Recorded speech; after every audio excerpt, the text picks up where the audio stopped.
3, 2, 1. Welcome to Breaking Balance. Redefining work, success, and life balance for all sales and marketing professionals. They are international speakers and coaches straight out of Jersey and the home of Spark Tank Media. Here is your host and co-host, Jeff Lobb and Nikki Brand.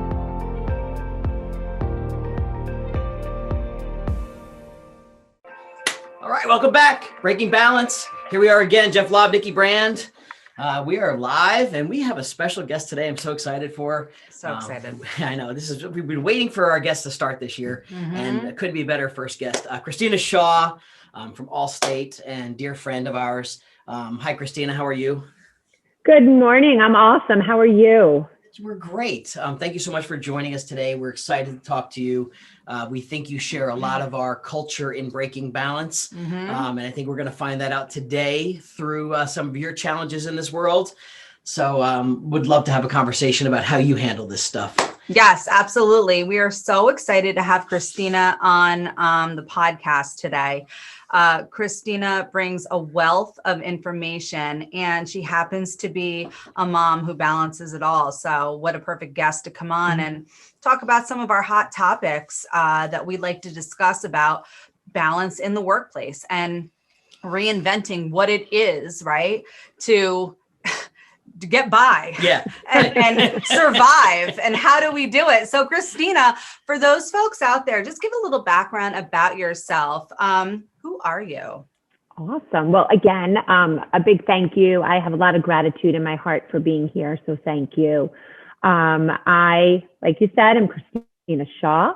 I own an Allstate agency on Long Island. And I am a single mom to two amazing little girls, Mia and Mackenzie. My little one is 5, and my older one is going to be 8 in 26 days. She reminds me every morning the countdown to her birthday. Right. And I am in a blended family with my partner, who he has 2 boys who are 6 and 14. I'm super involved in the community. I do a lot of volunteer work. So I think I balance things as best as one can. There are certainly better days than others. Yes. Well, that's a great way to kick it off, because I think that's the key, right? Some days are good and some aren't, and we still have to work, right? We still have I try to tell people that, because a lot of times people will say, Christina, how do you do everything? Like this last weekend, I'm the cookie manager for Girl Scouts, and that is a serious job, the cookie manager. That may be more difficult than running my business. That's right. And you know, this whole weekend, we were sorting thousands of boxes of cookies. And it was fun and it was overwhelming. But I tell people that's just like what you're seeing on social. Then there'll be a Wednesday night where I'm sitting on my bathroom floor, like crying. And I don't even know like what happened. I just know that I'm shutting down. So. Right. So that's real. That is real. So I know, first of all, sorting thousands of cookies, being in charge of other people's, like it's different because now you're Christina the mom. So now business Christina's over here, and you got to take both into Girl Scout cookie stuff is no joke. And people are serious about their Thin Mints. Very serious. And they are serious about how you have to handle all that money, and you've got to handle like all the logistics of who gets what. And I have to say, hats off. I know how much I've been there. I can't be that person. Like I know my limits. That person takes a special kind of person. So, well, I really respect that you've been there, because if you had told me prior, I know that the cookie manager for my older daughter does a lot of work. But I had no idea what was involved, and it's been fun, but it was a little more than I bargained for, to be honest with you. Yes. Doesn't the competition get fierce too at this level? Okay, level? So Jeff, you'll appreciate this. I emailed like my cookie manager boss yesterday, and I said, I think we're leading cookie sales in New York. what does it take to be the best in the country? Nice. And my boyfriend was like, really? I just want to know if it's realistic. Right. And I don't think it's realistic. But, you know, you never know. Listen, goal setting taught early. We're learning goals. We are learning what's a reach goal right there, right? We're looking how far can we get? I think it's a great question. Yep. And thinking out of the box, I said to the girls, Mommy is trying to organize an event where all of my colleagues can buy cookies and give to the first responders in their neighborhoods throughout the country. So I hope they get a glimpse of that. But you hope at that age. Sometimes that age, you know, they're not quite sure, but you could always reflect back on that experience. Yes. Like when they get to that age of college or wherever they're going to go with their lives, you can always remember we set those goals. Like sometimes that they can reflect back and remember that.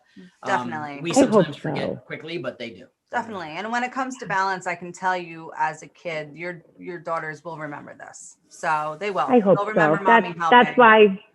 That's why we wake up every morning as parents, right? I just want to give them their very best life and create a very happy home in my home. And they have a very happy home in their dad's home, who's my neighbor. So that's very interesting.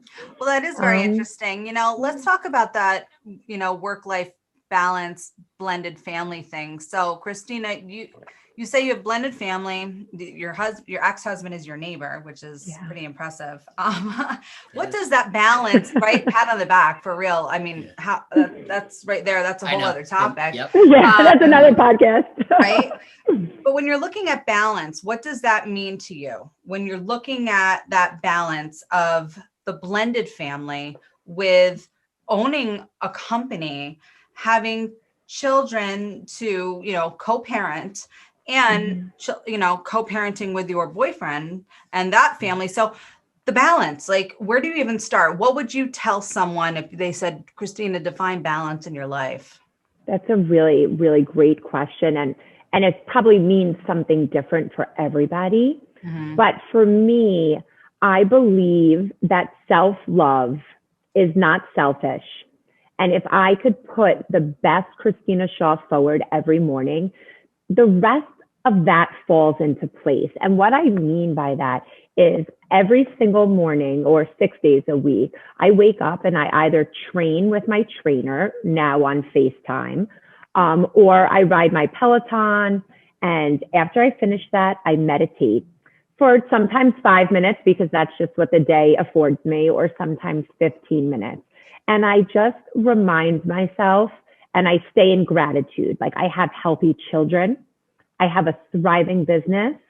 Life is not perfect at all, but I try to focus on, like, what can I control today? And while I'm quiet, I think about what I have to achieve in that day from the business standpoint. I now have this incredible team. For many years, it was just Christina Shaw and Sandy McIlvray, who is still with me. So for many years, it was 18, 19-hour days. You just like had to survive. Now I have this incredible team behind me that allows me to be the thought leader and bring in the business, but I'm not working in the minutia of the business. So while I'm meditating every morning, I think, like, okay, what do I have to accomplish today? What are the goals in the agency to get us to where we need to be? And then I try to outsource. I think sometimes moms and dads are afraid to delegate. Like, nobody wins an award for doing it all. So this morning, I like the food shop. I know that's strange, but my day just doesn't have time for that today. And my kids come back home on Wednesdays. So I text my nanny, who is a key part of both of our families, and she's going to the food store. So I think it's being comfortable enough to delegate responsibilities. And I'd rather spend that time with my kids baking cookies and doing their homework with them than buying eggplant that I'm going to cook tonight. So I think it's just like the power of being confident. And then in the blended family, I think that you have to really, really respect your partner and realize that they may parent differently than you parent. And at the end of the day, you could love those children like I do, but he's their dad and they have a mom on the other side. And so I try to look at it as the woman who is in my ex-husband's life. This is how I want her to be. So that's how I act towards them. I love them. I want to be their good friend, but I am not their mom. They have a beautiful mom. And I just want them to know I love their dad and I'm here for them. But it's a fine line, and it's not easy dealing with the exes, right? There are times I just have to walk in the other room and call my best friends and say, I'm going to jump out the window. You can't believe this happened. You know, it's not easy because they're an ex for a reason. That's right. Yeah. Yes, I know. I'm with you. I'm right with you. We're here. So one thing I know about you, you're incredibly disciplined with your morning routines, right? Do you have some mechanism or some trigger? The days you don't want to get up and do that, the days you feel like, I don't feel like doing that workout, I don't feel like getting up earlier, I don't feel like, do you have some trigger? Because discipline is so hard.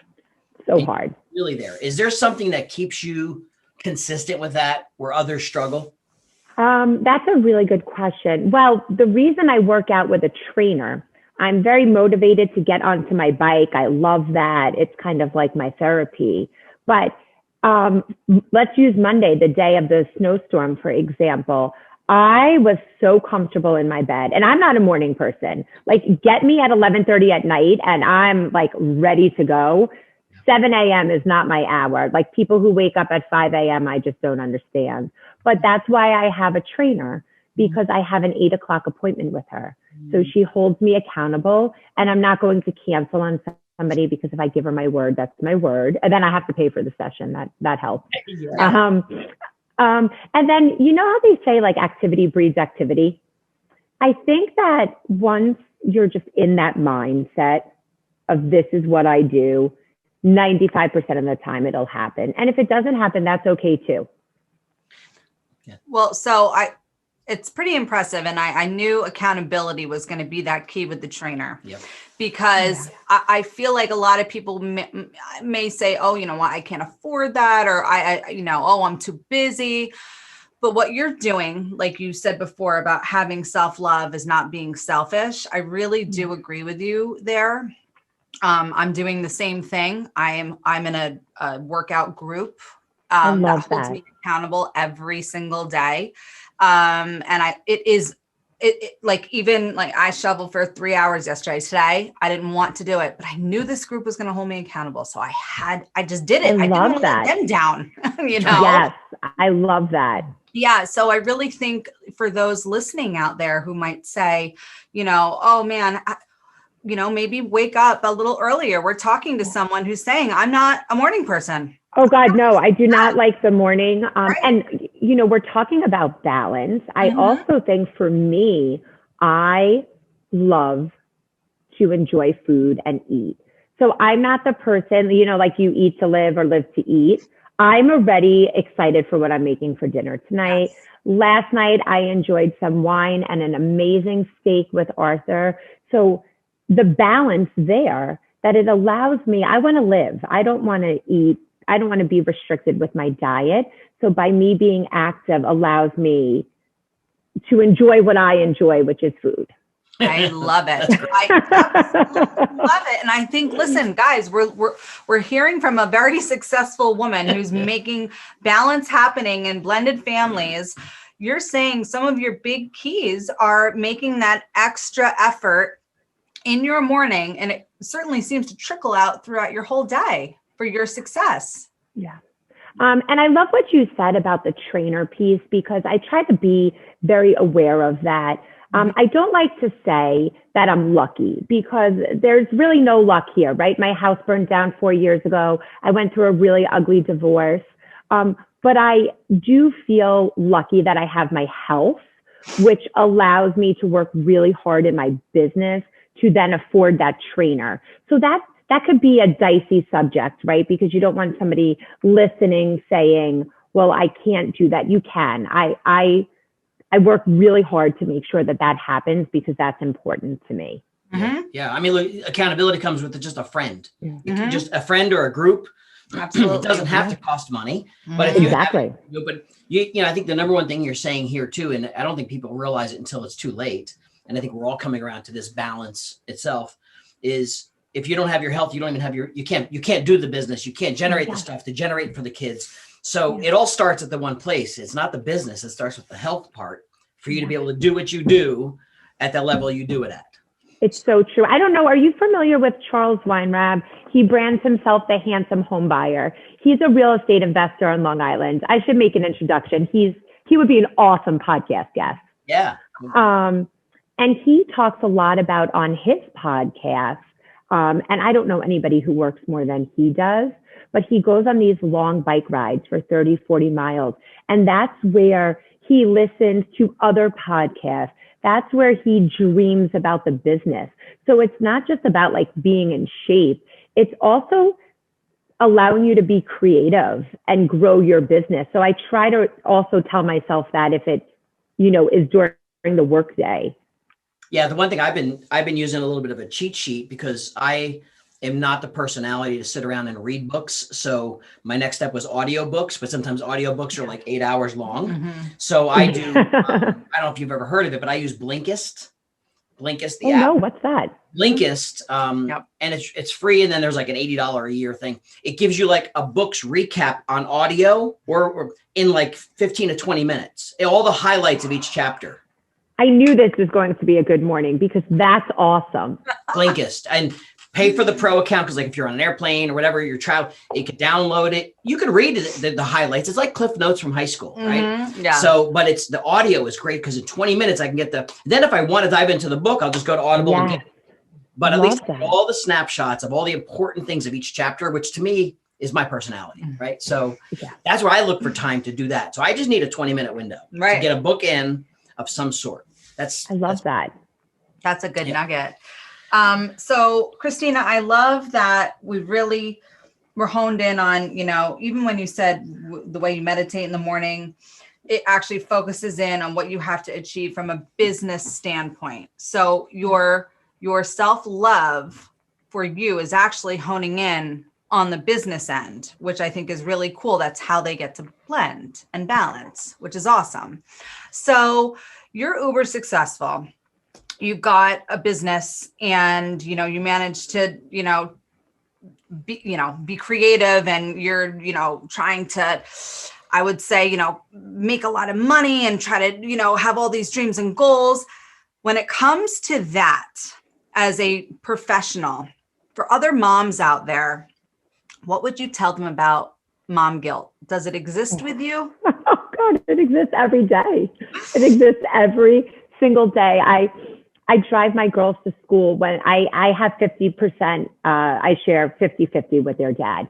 So the days they are home with me, I drive them to school every morning, even though I have a nanny because it gives me that little like extra time. Right. And tomorrow morning I have an MRI, so I can't drive them and I'm already feeling guilty about it. And they don't care. They like sometimes get annoyed, like, oh, mom, you have to drive us to school. Mom guilt is really real. And I imagine dad guilt is also real. I just remind myself that for me, like you were saying, Jeff, this is the best version of Christina Shaw. Christina Shaw wouldn't be a great mom if she stayed home. I can't stay home as a single mom. I don't have, that's not an option. But even if that were an option, I think that stay-at-home parent has the hardest job in the world. So for me, I think I function better as a working mom. Where I think there's some sacrifice is I'm in a male-dominated industry, insurance agents, right? Like I come out with my big hair and spunky personality, and they're like, "Whoa, where'd she come from?" So I, a lot of times, have wanted to purchase more insurance agencies, but I also really value the balance in my life. When my kids are home, I'm not working at night. I'm not taking phone calls. I'm driving them to school. And by adding another business, that was going to go out the window. So I had a lot of guilt about, well, if I did that, I could give them a better life, but then I'm not around. So for me, I chose not to pursue buying more Allstates. I'm at the point now where I'm exploring it as they're getting older, and I think my life is a little more settled. So I would tell that mom that maybe today isn't the answer, but maybe it's tomorrow. Like, don't give up on what you want to achieve. Just think about the timing and what's more important to you at that time. And that could evolve as your kids' ages change. I love that. Yeah, timing is so important because even things that we all want to accomplish, like you said, it just may not be right for right now. And I think trying to practice patience is tough because a lot of us don't have patience, and we struggle trying to be patient for that. And we want to, do all this while we're young, but at the same time, it may not just be the right time. And when I want to see them grow up, and I want to be at all there are no events now, but I also think it's having, for me, I have a partner now that fully supports all my crazy dreams. Like, I want to launch a consulting company for Allstate agents, and it's brewing around in my mind. And last night at dinner, he was like, okay, we got to start the corporation. I want to see your business plan this weekend. I was like, oh, like, we're doing this now. So just having somebody behind me that really is cheering me on, that has been an incredible shift in my life. Yeah, that's a win. That's a big win. That's awesome. That's love language right there, right? Yeah. That's someone speaking your love language. That's someone. I love that you said that. That's really cool. Yeah. I know that for me, if you acknowledge like the things that I'm doing and you're supportive and you want to spend that extra time with me to help build my goals, well, now we're a partnership, right? Yes. Now we're the team. That's the marriage to me, is really getting like each other's backs. That's what it's about. Well, like how I'm helping him with his podcast. I love it. Like I also like love learning that piece of business, but I just love watching him like grow and support him. It's beautiful that you have had that for so long in your life. And it's beautiful that I'm now knowing that this exists. Exactly. It's true. There's true joyfulness that comes out of a partnership, especially in the balance of life with your kids, with your business, with someone supporting you, getting up early and, getting on your Peloton and thinking that's a great idea instead of someone resenting you for taking time to yourself. Like, oh no, he's like, I'm like, come on, you want to go for a walk in the snowstorm? I'm like, you want to go see if Starbucks is open? He's like, it's a blizzard outside. You're nuts. Oh, that's so great. Sometimes time is all you have. You realize sometimes time is too short and we don't want regrets. And sometimes you have to do those silly things, or I know I force myself a lot sometimes to be like, do I really want to go outside and do this right now? But then again, I know they're going to be growing up and out pretty soon where they won't be around to say that with. So the guilt kicks in. Then no, I'm going to go out and throw the ball around. I'm going to go out and do this because.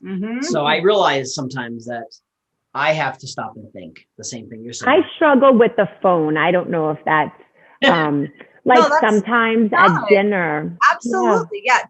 Let's talk about the phone for a second, because seriously, this is an issue in my home as well. It's almost like it holds you captive, right? Yes. And we've got a whole circle of life that's going on around this piece of whatever it is. And it just drives me nuts sometimes, but I'm held captive too. How are you? I am guilty as charged. I can, and I try to put it down, because sometimes the girls, now that they're getting older, they're like, Mom, remember, no phones at dinner, and they don't have phones. Yes. So I love that they call me out and they hold me accountable, because it's so easy to read the email, or I'm very active on social for my business. But I do try, keyword try, to be aware of it, because like you were saying, they're not going to be this age forever. But it's really hard. And it's also hard. My boyfriend's business is not 9 to 5. Right.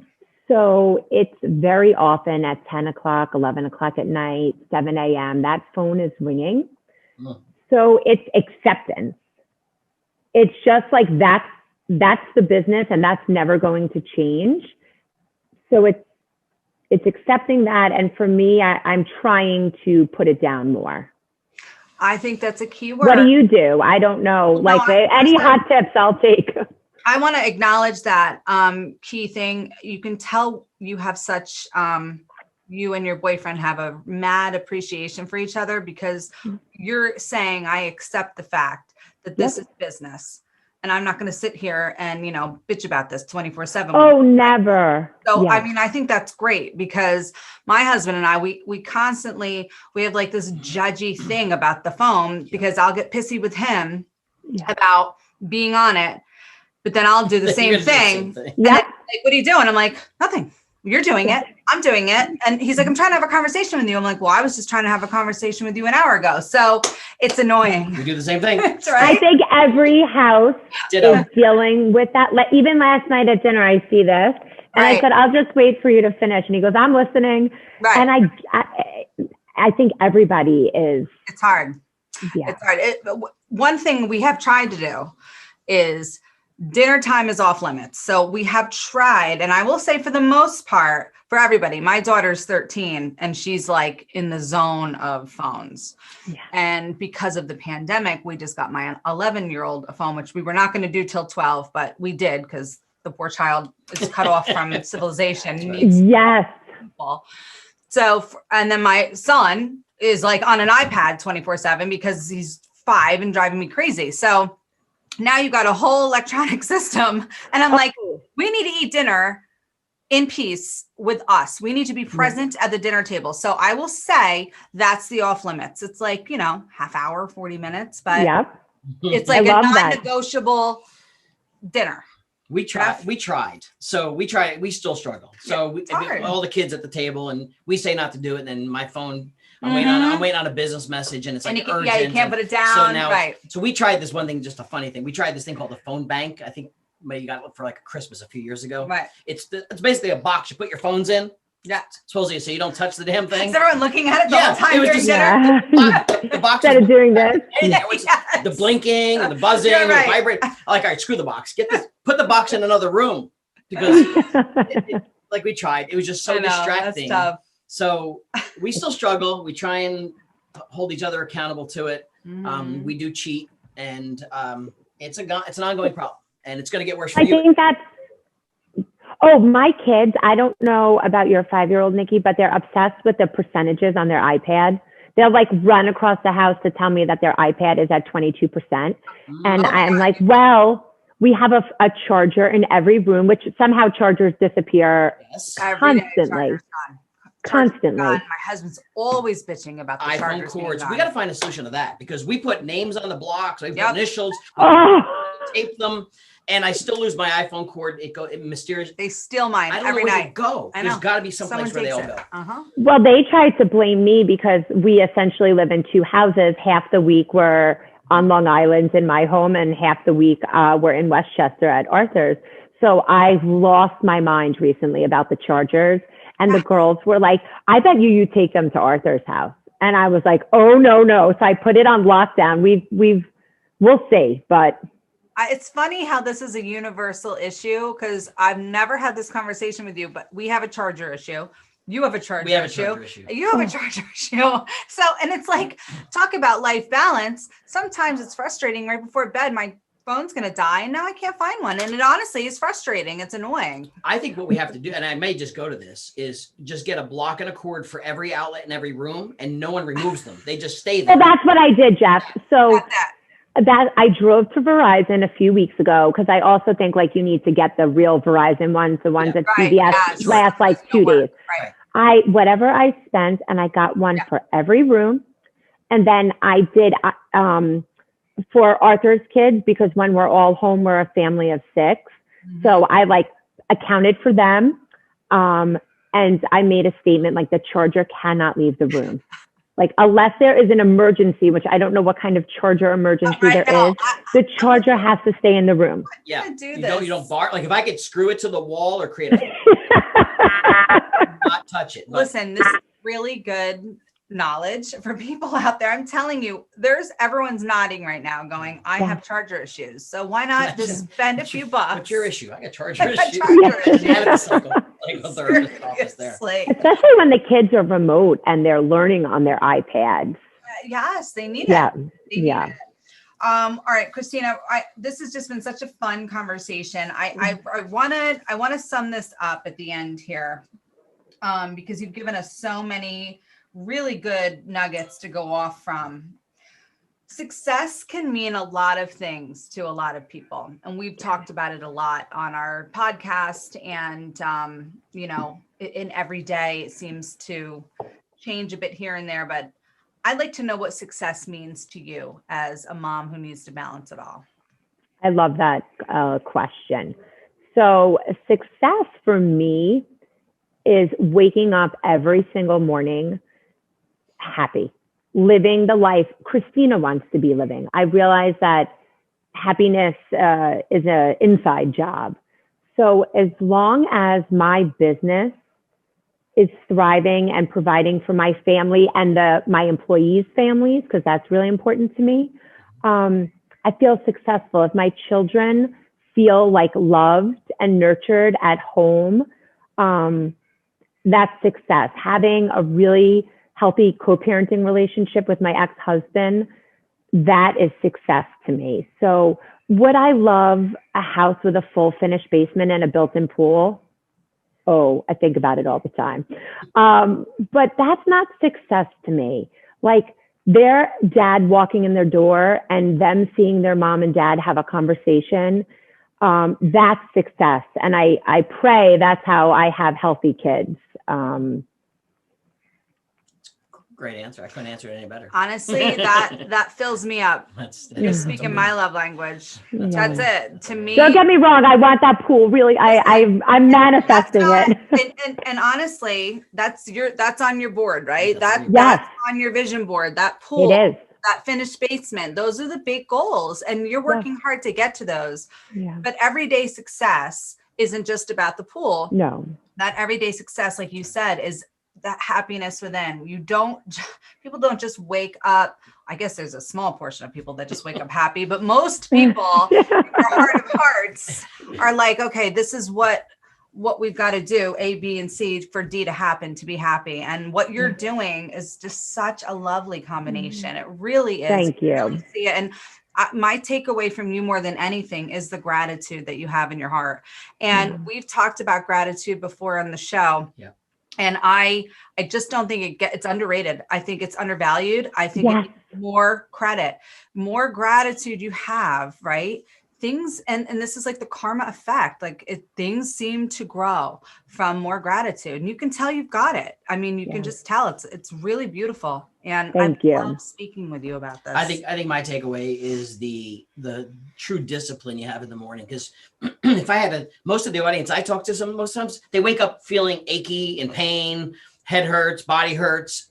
So the discipline to try and solve that problem, because I think your day could be totally ruined by 9 o'clock if you wake up in the wrong frame of mind, chaos, no formal. So the discipline to start your day, whether it's earlier or with a strategy or with a thought of gratitude, I think that makes all the difference in the world. Yeah. So and what you listen to before you go to bed, I listen to Dr. Wayne Dyer every night.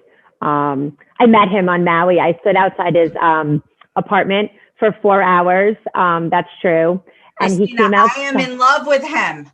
Dwayne, Dwayne, he's like my heart.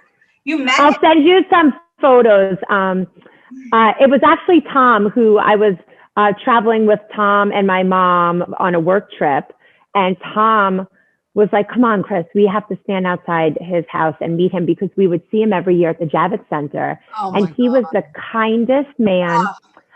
He smelled like Irish Spring soap. I love Irish Spring soap. My husband uses that, actually. And he touched my shoulder, and I was going through some marital problems early. This was a bunch of years before I got divorced, but I was just at a bad point in my life, and he touched my shoulder, and it was like I knew I was going to be great. Oh yeah.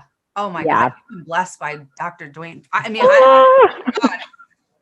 Dwayne Dyer's through your blood. This is fabulous. But I listen to that every night, because what he says, we all know, but when your day happens, you get lost in the minutia. I'm competitive. So if we didn't have a good day with sales, it changes my mood.